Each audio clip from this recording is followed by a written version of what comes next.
नमस्कार दोस्तों, स्वागत है आपका मेरे YouTube चैनल में।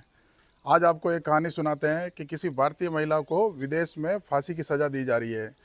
यानी कि भारत के केरल में रहने वाली एक महिला जिसका नाम निमिषा प्रिया है, उसको यमन में फांसी दी जाएगी। यमन एक विदेश में देश है जिसमें वो नर्सिंग का काम करती थी। 2011 में वो नर्सिंग का काम करने के लिए यमन गई थी।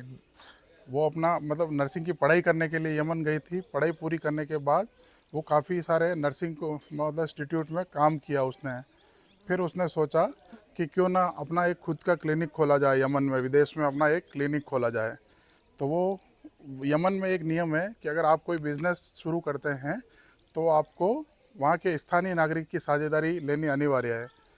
तो फिर ऐसे करके वो किसी तलाल मेहंदी के संपर्क में आती है। तलाल मेहंदी वहाँ का स्थानीय नागरिक था। तो उसके संपर्क में आने के बाद वो दोनों जने मिल के अपना खुद का क्लिनिक शुरू करते हैं।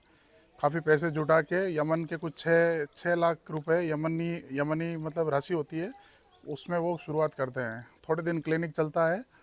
फिर उस तलाल मेहंदी को थोड़ा दिमाग में ज़्यादा बिजनेस यानी कि पूरा हथिया लेने का आइडिया आता है कि यानी कि उसका चेहरा सामने आता है। वो क्या करता है कि निमिषा प्रिया का जो भी बिजनेस था वो पूरा अपने हथिया लेने के चक्कर में उससे लड़ाई कर लेता है।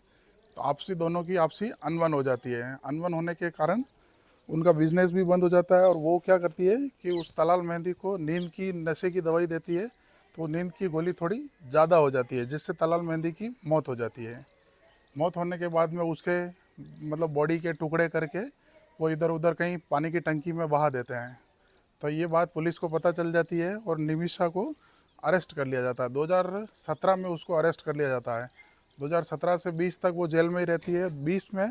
2020 में निमिषा प्रिया को फांसी की सज़ा सुनाई जाती है, लेकिन उसकी तारीख नहीं आती है। तारीख अभी रिसेंटली 16 जुलाई को मुकर्रर हुई है।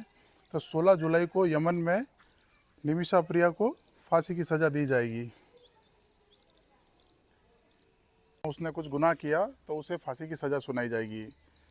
तो आ जाओ, आपको पूरी जानकारी बताते हैं कि भारत के केरला के भारत के केरला में रहने वाली एक महिला जो कि 2011 में नर्सिंग की पढ़ाई करने के लिए यमन देश गई थी। यमन यानी कि विदेश में है। यमन देश गई, वहाँ उसने नर्सिंग की पूरी पढ़ाई कर ली। उसके बाद वो छोटे मोटे क्लिनिक में काम करने लगी। तो धीरे धीरे उसने सपना देखा कि अब मैं खुद का क्लिनिक खोलूँगी। तो यमन में एक नियम है, अगर आपको वहाँ पर कोई बिज़नेस करना है तो वहाँ पे आपको स्थानीय नागरिक के साथ बिज़नेस करना पड़ेगा। तो उसने किसी तलाल मेहंदी नाम के व्यक्ति के साथ मिलकर साझेदारी में एक क्लिनिक खोला। थोड़े दिन बाद तलाल मेहंदी का चेहरा सामने आता है कि वो सोचता है कि पूरा इसका बिज़नेस मैं खुद हथिया लेता हूँ। तो उन दोनों के बीच में अनबन हो जाती है। आपसी अनबन के कारण